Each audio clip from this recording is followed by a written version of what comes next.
Bismillahirrahmanirrahim. Assalamualaikum warahmatullahi wabarakatuh. Perkenalkan, nama saya Siti Mardiah dari Universitas Pelita Bangsa dengan program studi manajemen. Di sini izinkan saya untuk menjelaskan materi dari mata kuliah teori organisasi dengan tema yaitu teori organisasi dari PT Indonesia Epson Industri.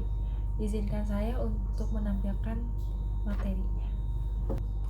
Baik, di sini saya akan menjelaskan dulu nih background dari PT Indonesia Epson Industri atau lebih dikenalnya dengan PT Epson. Jadi PT Epson ini adalah salah satu perusahaan manufaktur elektronik terbesar di Indonesia yang berlokasi di kawasan Egypt di Cikarang. Jadi PT Epson ini adalah salah satu anak perusahaan dari Seiko Epson Corporate di Indonesia. Di bidang usaha, di sini juga ada bidang usaha dari PT Epson. Jadi fokus utama perusahaan ini ialah memproduksi dan merakit produk elektronik, lebih khususnya itu seperti printer inkjet, terus dot matrix, ada juga printer laser, terus scanner, ada proyektor dan komponen elektronik, serta mereka menjual juga spare part dari berbagai produk Epson. Lanjut, di sini ada visi dari PT Epson, yaitu menjadi perusahaan yang terdepan dalam bidang teknologi, khususnya dalam pengembangan produk-produk inovatif dan berkelanjutan yang memberikan nilai tambah bagi masyarakat dan lingkungan. Di sini juga ada misinya, terdapat 4 poin ya di sini. Yang pertama itu adalah menghadirkan produk berkualitas tinggi yang dapat memenuhi kebutuhan pelanggan. Ada juga yang kedua itu menjaga komitmen terhadap inovasi teknologi yang berkelanjutan untuk mendukung perkembangan industri dan masyarakat. Yang ketiga ini adalah meningkatkan kepuasan pelanggan melalui pelayanan yang baik ya, dengan solusi yang relevan. Lanjut juga di sini poin keempat ada membangun dan menjaga hubungan yang baik dengan mitra bisnis dan karyawan serta komunitas lainnya.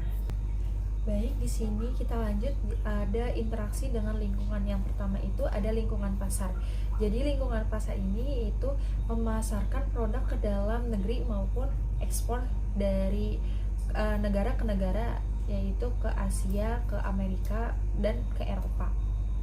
Terus ada juga dari lingkungan pemerintah. Jadi mematuhi regulasi industri dan standar lingkungan. Jadi standar lingkungan yang dipakai oleh PT Epson itu ialah ISO 14001. Tujuan utamanya apa sih dari ISO tersebut? Yaitu melindungi lingkungan melalui pengelolaan limbah cair maupun padat gitu kan. Terus ada efisiensi biaya melalui penghematan energi dari energi, air dan bahan baku. Terus juga ISO 14001 ini memperkuat citra dan daya saing perusahaan di pasar global. Terus dan juga ada aturan perpajakan di Indonesia, itu dari lingkungan pemerintah. Lanjut, dari lingkungan sosial itu adalah menjalankan program CSR atau bisa disebut dengan Corporate Social Responsibility, seperti pengelolaan limbah. Terus ada juga program penghijauan, serta pelatihan khusus masyarakat sekitar untuk menanggulangi dari limbah tersebut. Ada juga lingkungan teknologi nih. Lingkungan teknologi ini adalah mengadopsi teknologi baru dan otomasi untuk menjaga daya saing dan kualitas produk. Oke, di sini kita lanjut ya dengan apakah PT Epson terbuka terhadap perubahan lingkungan? Jawabannya itu adalah iya. Karena apa? Jadi di sini tuh ada beberapa poin yang akan saya jelaskan. Yang pertama itu, kenapa sih PT Epson itu terbuka terhadap lingkungannya? Pertama itu ialah sebagai bagian dari grup Seiko Epson.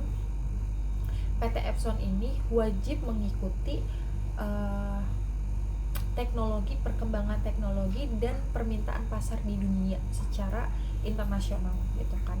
Terus kedua itu adalah perusahaan ini harus terus melakukan inovasi produk dengan teknologi yang ramah lingkungan, terus juga yang gampang dipakai, seperti contohnya itu printer hemat energi dan tinta yang ekonomi friendly lah ya. Terus juga ketiga ini ialah PT Epson sendiri itu harus melakukan pembaruan proses produksi melalui atau sesuai dengan tren industri 4.0 termasuk ke dalam otomasi dan digitalisasinya gitu. Terus yang keempat adalah si PT Epson ini harus cepat merespon perubahan regulasi lingkungan, misalnya dalam pengelolaan limbah dan penggunaan energi terbarunya. Oke.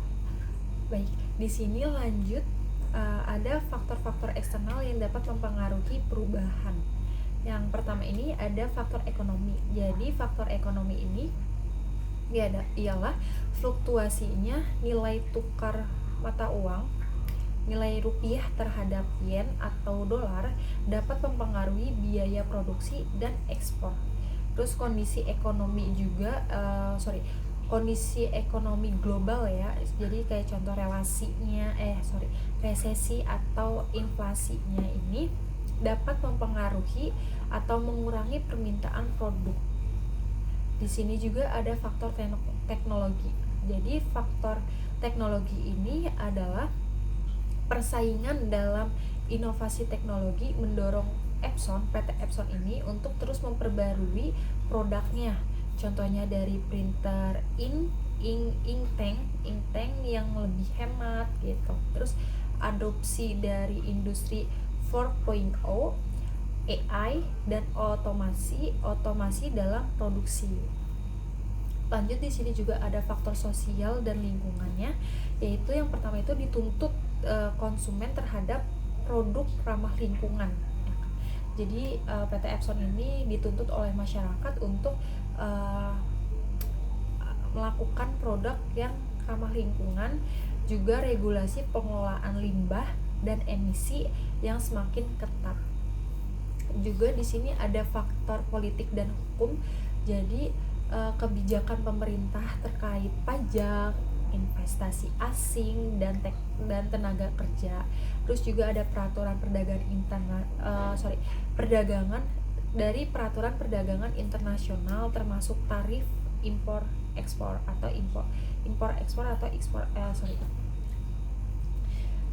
Di sini juga ada faktor dan hukum. Jadi kebijakan dari pemerintah terkait pajak, investasi asing dan tenaga kerja. Terus juga ada peraturan perdagangan internasional, termasuk tarif impor ekspor.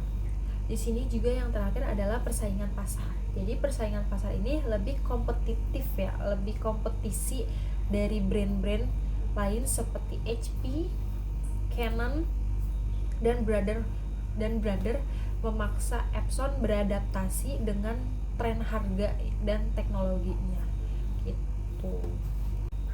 Oke, kita lanjut dengan teori organisasi modern. Jadi PT Epson ini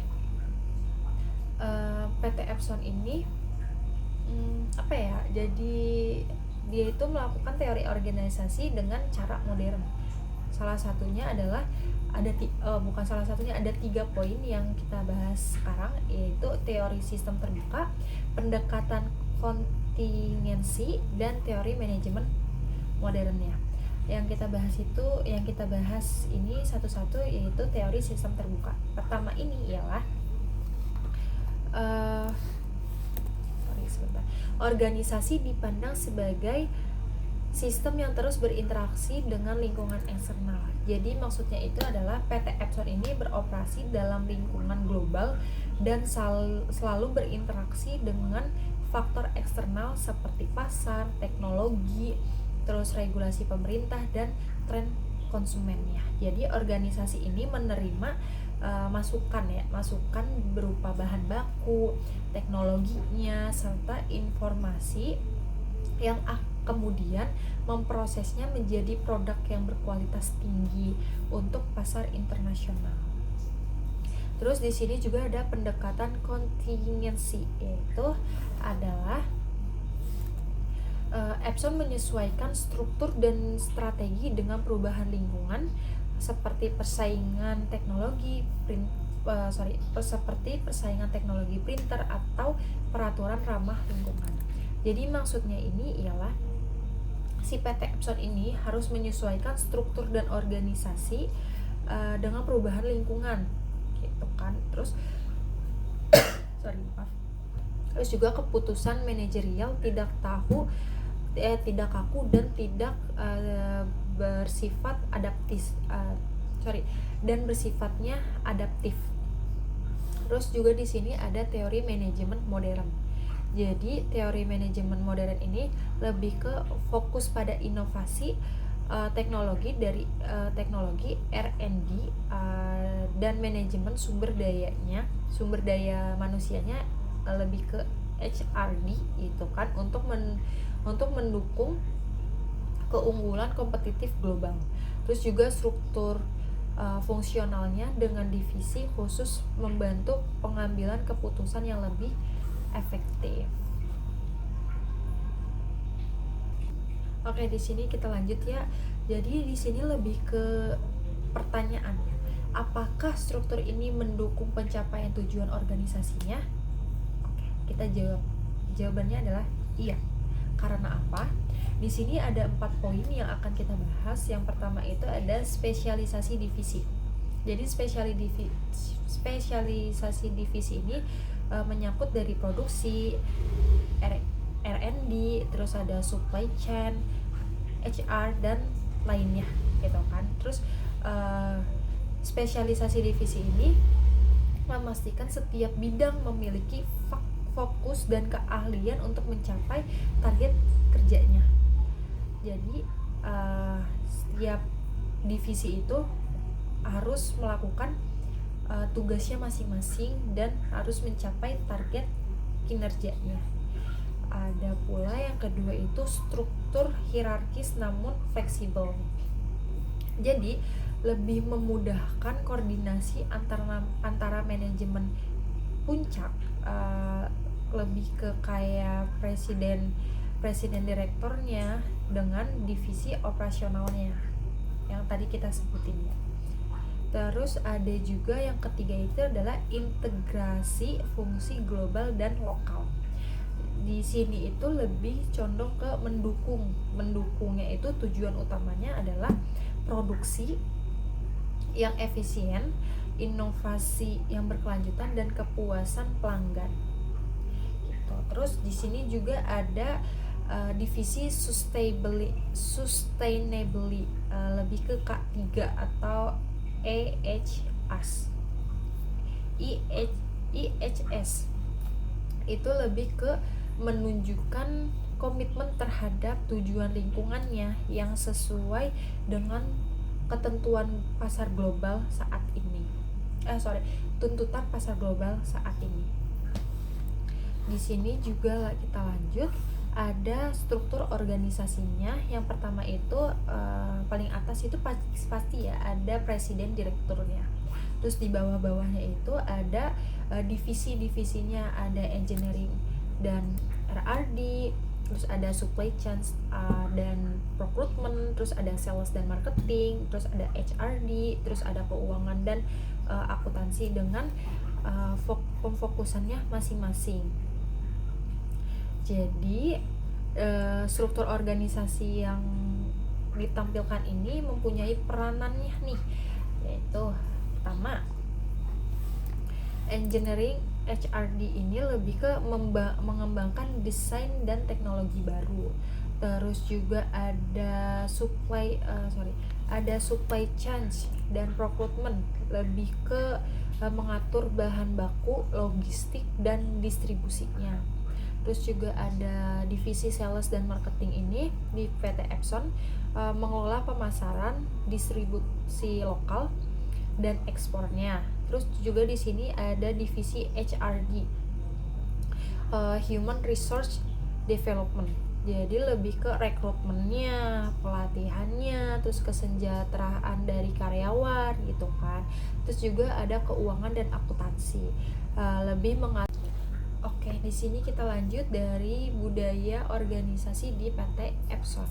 Yang pertama itu ada Kaizen. Kaizen di PT Epson ini yaitu meeting evaluasi harian di lini produksi.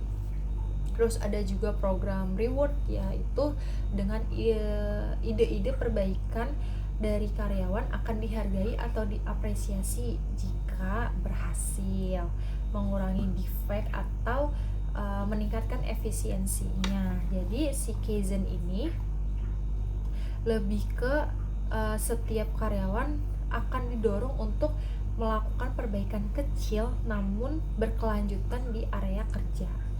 Lanjut, di sini ada 5S.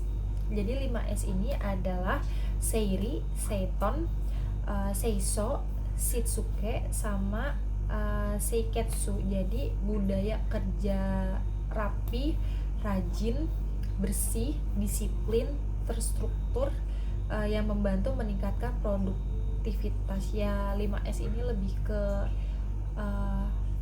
kerjanya, etos kerjanya di Jepang ya. 5S, Seiri, Seiton, Seiso, Shitsuke, dan Seiketsu gitu.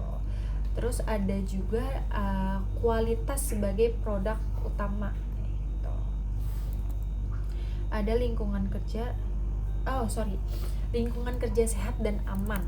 Nih, lingkungan kerja sehat dan aman itu lebih fokus pada keselamatan kerja K3, ramah lingkungan dan berkelanjutan. Ada juga nih kualitas sebagai prioritas utama, yaitu setiap divisi memiliki standar kualitas ketat atau adanya QC atau QA gitu.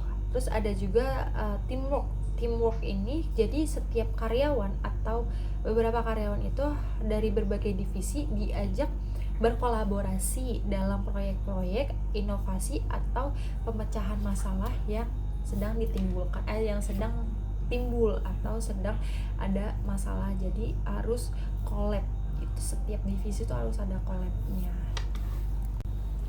Oke, baik, lanjut. Di sini kita ada gaya kepemimpinan dan dampak pada produktivitas di PT Epson. Yang pertama itu adalah gaya kepemimpinan dulu nih yang akan kita bahas.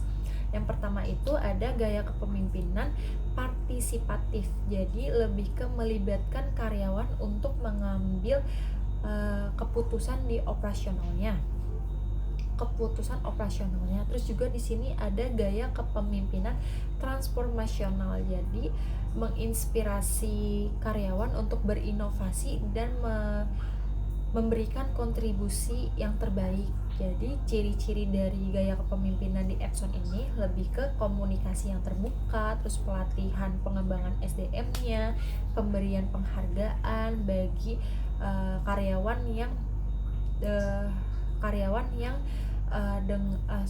karyawan dengan kinerja yang terbaik, jadi lebih diapresiasi.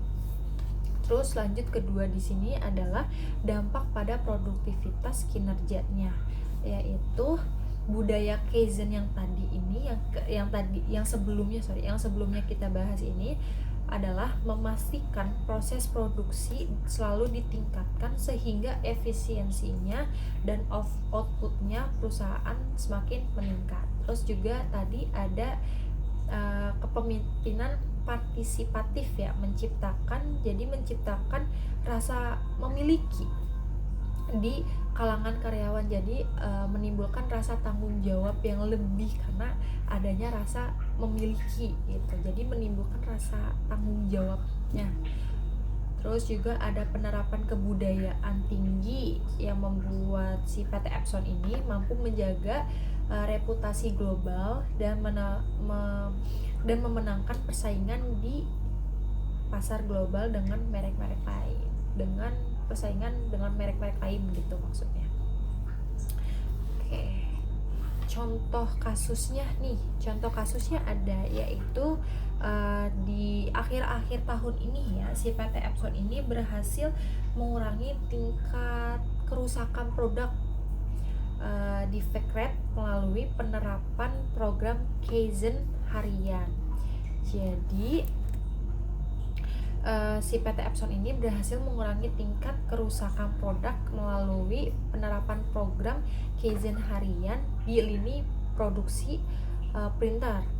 Tim lintas divisinya ini terlibatnya adalah produksi, engineering, dan QC untuk dilibatkan mencari solusi yang terbaik gitu. Jadi defect rate-nya itu turun ya, akhir-akhir tahun ini lah sekitar 15%. Terus juga di sini meningkatkan efisiensi kerja dengan sistem yang 5S itu membuat peralatan dan bahan lebih mudah diakses gitu. Terus juga karyawan yang mengusulkan ide atau perbaikan yang akan diberikan penghargaan, jadi ya diapresiasi lagi lah oleh PT Epson. Tuh, sekian, terima kasih untuk penjelasan dari saya. Materi yang sudah saya sampaikan semoga dapat bermanfaat dan mudah dipahami. Mohon maaf jika ada kesalahan atau ada salah-salah kata, mohon dimaafkan. Sekian dan terima kasih. Wassalamualaikum warahmatullahi wabarakatuh. Bye bye.